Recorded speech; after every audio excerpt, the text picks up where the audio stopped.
At kaugnay nga ng balitang yan, makausap natin ang political analyst at dating presidential advisor on political affairs, si Sir Ronald Llamas. Magandang hapon po, Sir Ronald, at welcome back sa Arangkada Balita at advance. Happy Valentine's Day, sir.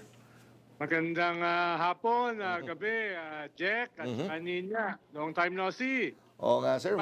Parang ginaw na ginaw si Oo Sir. nga, Ngayon, sir. nasaan po ba kayo? Nasaan po ba kayo? Nasa Japan. May lecture tour at kaunting bakasyon. Oo, dyan sa mag-Valentine's Day. Oo nga. Sarap naman dyan, sir. Parang malamig ang Valentine. Oo. Literal na malamig. Literal na malamig. Malamig, kaso walang kayakap. Yun lang. Yun lang, Oo. sir. Di Pero ba? isang araw lang naman yun, sir, Oo, yung Valentine's Day. Lilipas rin yan. Pwede mo Oo, itulog wala naman, sir. yun. Oo, okay, Tulog sir. na. Unang tanong po namin, yung kaninang balita kasi may mga nanawagan na dapat palitan itong bagong Chinese ambassador, no? Para po ba sa inyo, ay dapat na nga bang palitan ang ating bagong Chinese ambassador na si Jing Quan? Well, hindi natin role yan, yung magpalit ng ambassador. Katulad ng hindi rin pwedeng palitan ng ambassador, yung ng China, yung ating ambassador sa China. Decision natin yan. Dahil yung embassy nila rito ay parang sovereign territory nila, katulad yung embassy natin sa Beijing ay parang sovereign territory natin. Tayo magpipili. No? Pero, kinakailangan nating i-call out kung yung mga ambassador na yan, katulad ng Chinese ambassador, ay binabastos tayo. Pwede tayo mag-request sa kanilang bansa na paltan. Pero yung decision sa kanila pa rin. At medyo malapit-lapit na ron dahil binabastos na yung ating mga leader at yung ating mga spokesperson. No? Kaya mas ganun pa yung dapat maging conduct natin dyan.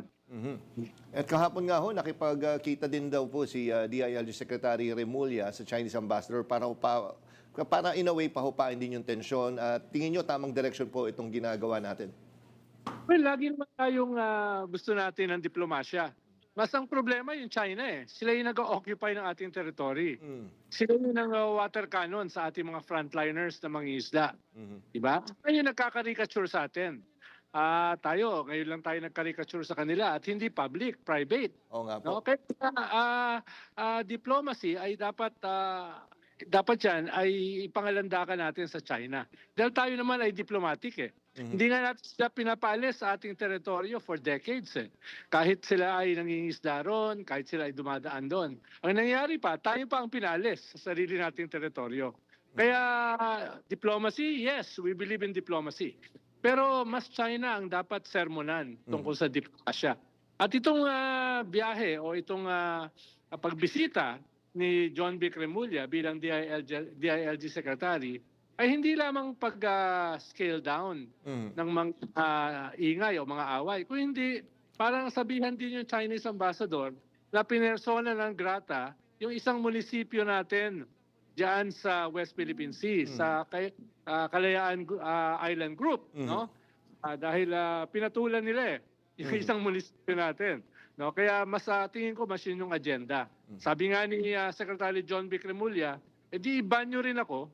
No, maganda slogan yun ibanyo kami lahat. Wag lang yung sa front lines natin.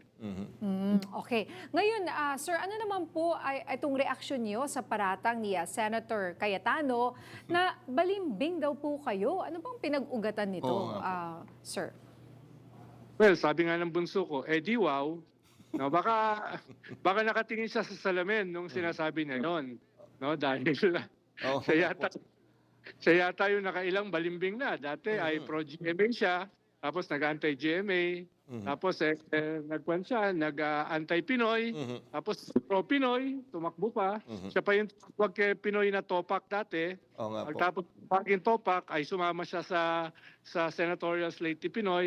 Tapos nung after kay Pinoy ay binanatan niya si Pinoy nung siya ay nakidigong, no? Tsaka kaya parang siya yung balimbing na imbis na ako. Ayoko lang patulan dahil hindi naman totoo yung kanyang mga pinagsasabi. Yun nga, sir. Tatanong ko na rin lang, sir, pati mula sa inyo. Kasi nga, ang isa sa sinasabi niya, ay kayo daw ay tutol daw kayo ng panahon ni Pinoy na magsampa ng kaso sa arbitral tribunal at kinausap niyo pa daw siya. Totoo ba ito? Anong pinaggagalingan ni Senator Cayetano para dito? Well, kung meron tutol doon sa foreign policy ni Pinoy, lalo na yung pagsampa ng kaso sa UNCLOS, mabilis pa sa alas 4, sinipa yun sa gobyerno ni Pinoy. dahil napakahalaga ng foreign policy. At kung makikita nyo, dun sa UNCLOS, kasama ako sa namuno nung delegasyon sa UNCLOS, at nung class picture taking namin, ay kung makikita nyo, nandun ako sa gitna, sa harapan. Kung tutol doon, ay baka hindi na ako isinama doon sa delegasyon sa papuntang UNCLOS at doon sa picture taking na pwede ko ipadala sa inyo anytime. No? Kaya medyo natawa na lang ako doon sa mga pinagsasabi. Mukhang na-hurt siya nung sa isang column ko sa Philippine Star ay binanatan ko yung mga chinadors. Kasi kayo yung nag-isip ng tawag na yun na chinador. Chinador. Chinador. Oo. Kaya Pero kayo nag-coin ng term. In fairness sa Jack at saka Nina, as political affairs, trabaho ko nakausapin lahat ng ambassadors na gusto ipag-usap.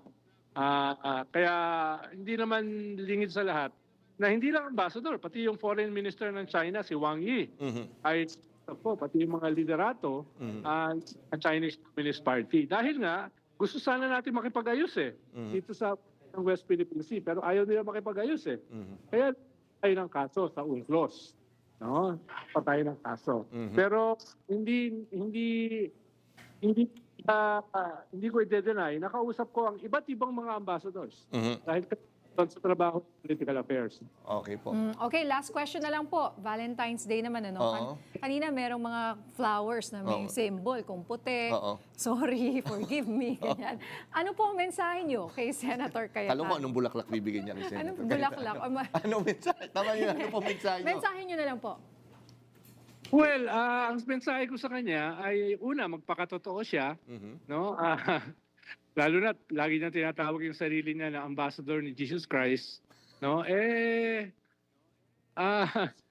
Kung ambassador siya ni Jesus Christ, ay dapat dala-dala niya yung usapin ng human rights at huwag niyang depensahan masyado si Digong na siya yung number 1 defender. Opo. Kung maalala niyo, siya pa yung nagsalita sa United Nations defending yung Tokhang, yung pagpatay ng libo-libong mga kapwa natin Pilipino na ang sabi niya, lahat daw ay nanlaban. So parang hindi maganda yon para sa isang ambassador ni Jesus Christ. So magpakatotoo siya. Ikalawa ay gumuhit na siya. Hindi na siya yung, kung siya ay makapili, magsuot siya ng bayong. No, huwag siya magsuot ng barong. Kung siya ay tumatayo para sa interes ng Pilipinas, di pangatawanan na niya yung ating mga napanalunan sa UNCLOS. At huwag siyang maging spokesperson ng China o ng Chinese ambassador. Okay. Kung hindi, ay lumipat na siya ng bansa. Malis na siya rito. Okay, nako. Maraming salamat po, Sir Rol Llamas. Ingat po kayo dyan, sir, ha? At happy Valentine's po. Maraming salamat. Akala ko si Robin Padilla yung topic natin. Hindi po. Salamat po, sir. Sige, salamat din niya.